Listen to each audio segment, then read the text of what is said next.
and fired some 300 missiles at Israel, and the world watched with bated breath as they awaited the outcome of what could have been a wider conflagration in the Middle East. And today I want to make the call loud and clear for a de-escalation of violence, but also to reflect on what brought us to this point. For 6 months now, Israel has been committing genocide in Gaza, the horror of which would be unimaginable before. They've destroyed hospitals, deliberately murdered children, taken thousands of hostages, and systematically denied people food, water and medical aid.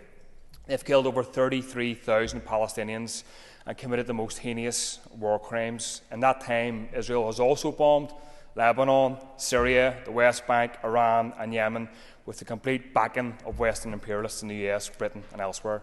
Mr. Speaker, I have my own view of the Iranian state. I've stood with my Iranian sisters and brothers here in Belfast under the slogan of woman, life and freedom. But its actions over the weekend were a retaliation to Israel's bombing of the Iranian consulate in Damascus. Really what we're seeing started with Israel's genocide in Gaza and must end with a ceasefire in Gaza. Israel is a rogue state that has risked a wider regional war with every reckless action that it has taken. Israel and those who continue to support and arm Israel, including the US and Britain, are responsible for de-escalating the violence. The G7, the so-called leaders of the democratic world, were quick to defend Israel and talk of guaranteeing peace in the region. As their sophisticated defence systems mopped up Iran's missiles, Israel continued to bombard Gaza overnight with the very weapons they provide. Their hypocrisy and Israel's unchallenged barbarity make a mockery of the supposed rules-based international order. These people will do anything to protect their interests. We've seen it in Iraq, Afghanistan, Palestine and across the globe. So it is up to ordinary people to continue to press home the demands that can bring about peace. BDS against Israel, the British and Irish government to expel the Israeli ambassador, stop arming Israel, US military out of Aldergrove and Shannon, and the Stormont executive must now urgently call for an immediate ceasefire.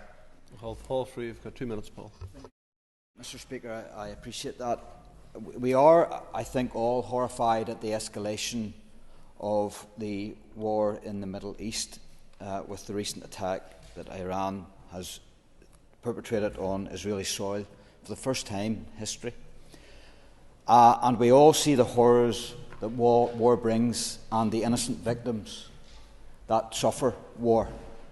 But I want to talk, Mr. Speaker, about a group of people who have been forgotten about. And that is the 129 people who were lifted from their homes, who witnessed their family being slaughtered on the 7th of October, and who still remain captive to this very day. Over 6 months, where they have been hid away underground in tunnels with no daylight and very little food, treated appallingly through that time. Now, we all can see and think about 6 months, but these people, the hostages, the Israeli hostages that were taken by Hamas, they fight a war of personal attrition. When they do not know whether they will stay alive for another hour, where they do not know when they are going to eat next or have a sup of water. They don't know when they are going to receive medical attention, and they don't know when they're going to be molested again. And think also, Mr. Speaker, of their families who sit at home waiting the safe return of those hostages, not knowing if they will ever see their loved ones again.